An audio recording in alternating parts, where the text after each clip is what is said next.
Lauren Boebert, the born-again Christian congresswoman from Colorado, who's never seen an AR-15. She just didn't want to pick up and hold for a photo op, like politicians used to with babies. The right-wing morality mom, member of the House Freedom Caucus, was kicked out of a crowded Colorado movie theater after she was caught vaping, groping her date, and otherwise disorderly conduct. This is the same Congresswoman Boebert who likes to tweet more than govern. She rails against Drag Queen Story Hour, saying drag queens better stay away from Colorado's 3rd district, and that children belong in church, not drag shows. Well, they used to be able to go to movie theaters before Congresswoman Boebert decided to go on a date to see Beetlejuice. She was caught heavily groping her date back and forth. She's grabbing his crotch, he's grabbing her breasts.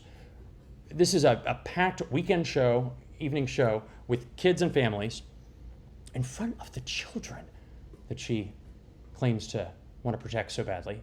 She was caught vaping. At one point seems to be taking some sort of flash photography of the screen and was singing loudly. People complained around her and the theater ended up kicking her out. They kicked her and her date out. I've never seen anyone kicked out of a theater, much less a United States Congresswoman. Do you know who I am? She says as she's escorted out of the theater. They didn't know who she was, but they soon found out. She denied what they were claiming, that she had been vaping and disrupting the theater. So they pulled up the surveillance tape. She didn't know there was surveillance tape. She didn't know there were cameras in that theater. I didn't either, for that matter. So we've all been warned. Some theaters have infrared cameras. Careful, especially if you're a sitting congresswoman who's acting as the morality police. No one likes a hypocrite. So that's when they pull out the surveillance tape and we learn about the groping. We didn't even know about the groping. She wasn't even accused of that. Good job, Congresswoman. Your lie got you in even more trouble. Now, if you're a congresswoman in the middle of a media firestorm, where do you go to make sure that your constituents know you are taking this seriously and you're being held to account, being asked the tough questions? Fox News, of course.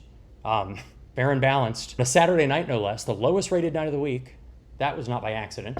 With host Jesse Waters. 3.5 questions. He asked 3.5 questions.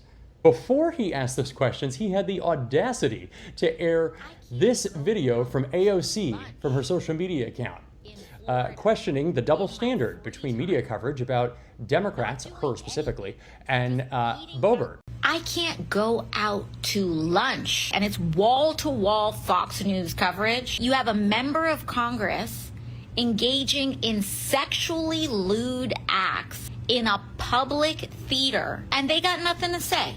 Just saying, be consistent. That's all I'm asking for, equal treatment. Equal treatment synonymous with Jesse Waters' primetime. And that's why Congressman Lauren Boebert joins me now. Fox News at times, and actually more often lately, seems to be becoming the satire version of themselves. They are their own SNL skit. I can't believe he said that with a straight face. But okay, let's get to the hard-hitting interview. All right, so what happened that night?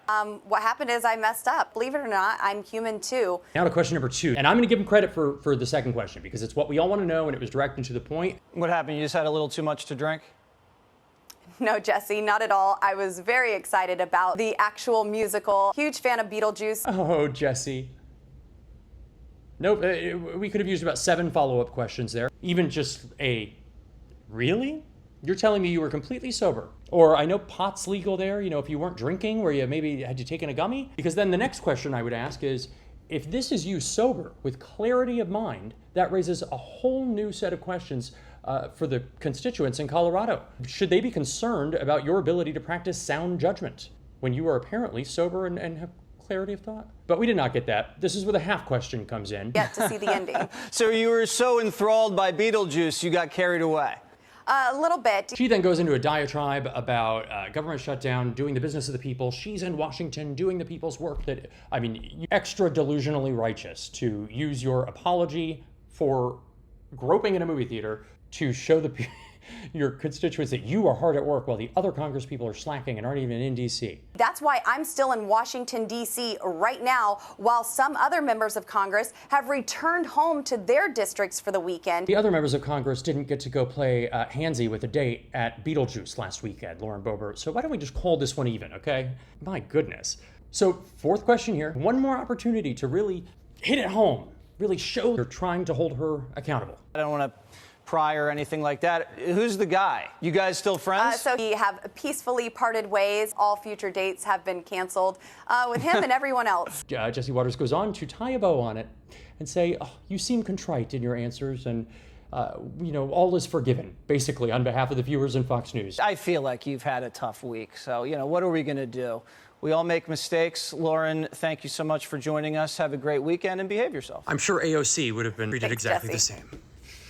I mean, jeez. He does tell her to behave herself. All of this does beg the question, should we be protecting children from drag queens or from members of Congress? How about we give the last word to the drag queens, so to speak.